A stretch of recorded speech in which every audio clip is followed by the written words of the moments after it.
Assalamualaikum. Salam jumpa. Sebaiknya subscribe terlebih dahulu dan nyalakan notifikasinya dengan menekan tombol lonceng agar selalu mendapat update terbaru. Jika sudah, mari kita lanjutkan. Bab 610 Semira Siuman. Setelah memasuki ruangan, Alvano bertanya pada Morgan dengan suara rendah karena takut membangunkan Semira. "Tuan Muda Morgan, ada yang bisa saya bantu? Juna tahu nomor ponselku dan dia juga pasti akan mengenali suaraku. Jika aku meneleponnya secara langsung, dia pasti akan tahu bahwa itu aku dan identitasku akan terungkap. Jadi sekarang hubungi Juna dan katakan padanya bahwa kamu menculik Semira. Dengan begitu kita bisa melihat bagaimana reaksinya," bisik Morgan pada Alvano. Alvano mengangguk langsung setelah mendengar kata-kata Morgan, lalu mengeluarkan ponselnya dan menelepon nomor Juna. Setelah telepon berdering beberapa kali, Juna akhirnya menjawab telepon, dan bertanya dengan suara rendah, "Siapa ini?" "Kamu tidak perlu tahu siapa aku, tetapi Semira ada di tanganku. Jika kamu ingin dia hidup, siapkan uang 1 miliar untukku segera. Setelah kamu menyiapkan uang, aku akan memberitahumu di mana kita bisa bertemu," kata Alvano dengan nada yang tegas. Dia berpura-pura seperti penculik yang menginginkan uang tebusan. "Semira ada di tanganmu." Ketika Juna mendengar kata, "Semira," nada suaranya jelas menjadi sangat cemas.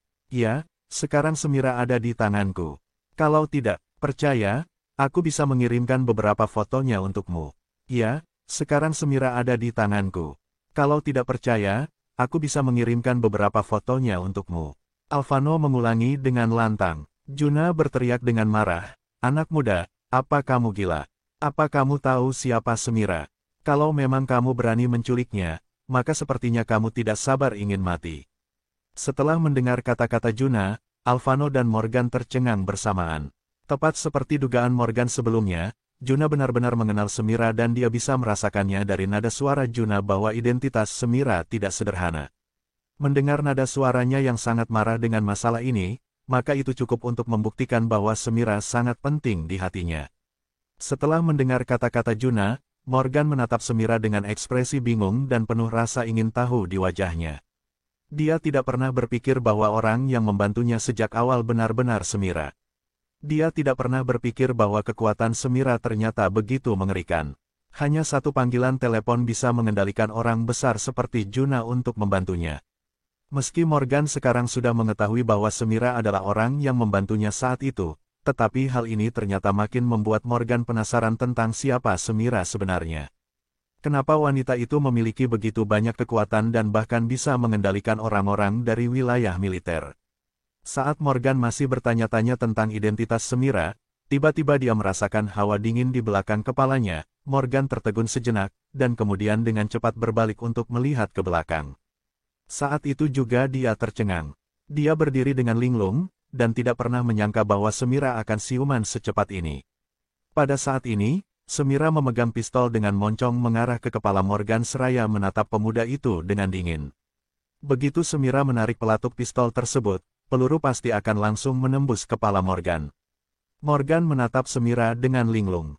Untuk sesaat, dia tidak tahu harus berkata apa dan ekspresinya pun mulai menjadi tegang. Alvano juga tercengang dan terbata-bata pada Semira. "Nona, cepat letakkan pistolnya. Apa kamu tahu siapa Tuan Muda Morgan? Letakkan pistolnya." Semira hanya bisa tersenyum tipis ketika mendengar perkataan Alvano, lalu berkata dengan suara rendah pada Alvano, "Aku tahu kamu pandai dalam berkelahi, tapi aku menyarankan kamu untuk tidak melakukan apapun padaku. Jika kamu berani bergerak sedikit saja, aku akan membunuh bosmu sekarang juga." Alvano dapat melihat bahwa tangan Semira yang memegang pistol sangat terampil, yang menunjukkan bahwa Semira sangat mungkin untuk menembak kepala Morgan. Untuk itu, dia buru-buru berkata kepada Semira, "Jangan main-main, aku tidak akan melakukan apapun padamu, jadi letakkan pistolmu." "Baguslah." Semira tersenyum tipis dan berkata lembut kepada Morgan, Morgan, aku sudah membantumu, tetapi ternyata kamu tidak tahu berterima kasih, dan sekarang kamu justru menculikku. Kamu benar-benar membuatku merasa sedih." "Bebu Semira, kapankah kamu sadarkan diri?" tanya Morgan dengan tergagap pada Semira. Semira menjawab dengan malas, "Aku sama sekali tidak pingsan. Aku hanya berpura-pura tidak sadarkan diri. Aku hanya ingin melihat siapa yang menculikku dan apa yang ingin dia lakukan padaku." Setelah Morgan mendengar kalimat Semira, ekspresi wajahnya sangat tidak berdaya.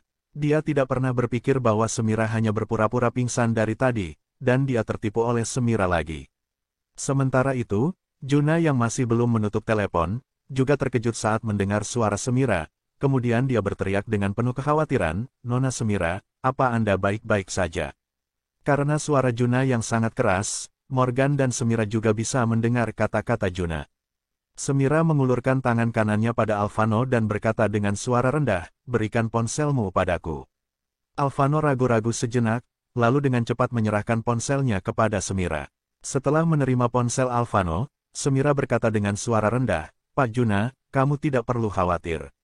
Orang yang menculikku adalah Morgan. Aku tidak dalam bahaya sekarang."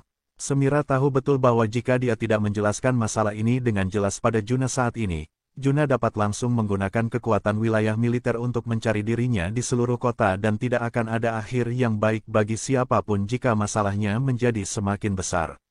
"Nona Semira, apa Anda benar-benar baik-baik saja?" tanya Juna dengan gugup. Semira menjawab dengan tenang, "Jangan khawatir, jika aku bilang aku baik-baik saja, maka tidak ada yang terjadi padaku. Baguslah jika Anda baik-baik saja.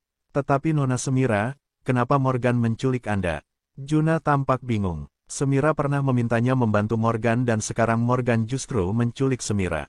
"Kenapa lagi jika bukan karena dia ingin tahu latar belakang identitasku? Tadi dia meneleponmu hanya untuk mengujimu dan mencari tahu tentang hubungan kita," kata Semira pelan. "Apa saya mengatakan sesuatu yang salah barusan?" Juna tampaknya memiliki beberapa ketidakberdayaan karena sepertinya sudah mengatakan yang seharusnya tidak dia katakan. "Tidak masalah. Apa yang kamu katakan tidak masuk hitungan. Lagi pula, kamu tidak tahu apa yang terjadi." "Baiklah, aku tidak akan berbicara denganmu lagi, aku akan menutup telepon dulu." Balas Semira enteng lalu langsung menutup telepon. Setelah menutup telepon, Semira langsung melemparkan ponsel di tangannya ke depan Alvano, dan pemuda itu langsung mengulurkan tangan untuk menangkapnya.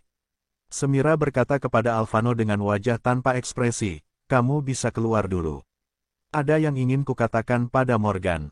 Ketika Alvano mendengar ini, ada kilatan keraguan di matanya. Dia khawatir Morgan akan dalam bahaya, jadi dia tidak ingin pergi dan meninggalkannya sendirian bersama wanita yang menakutkan ini.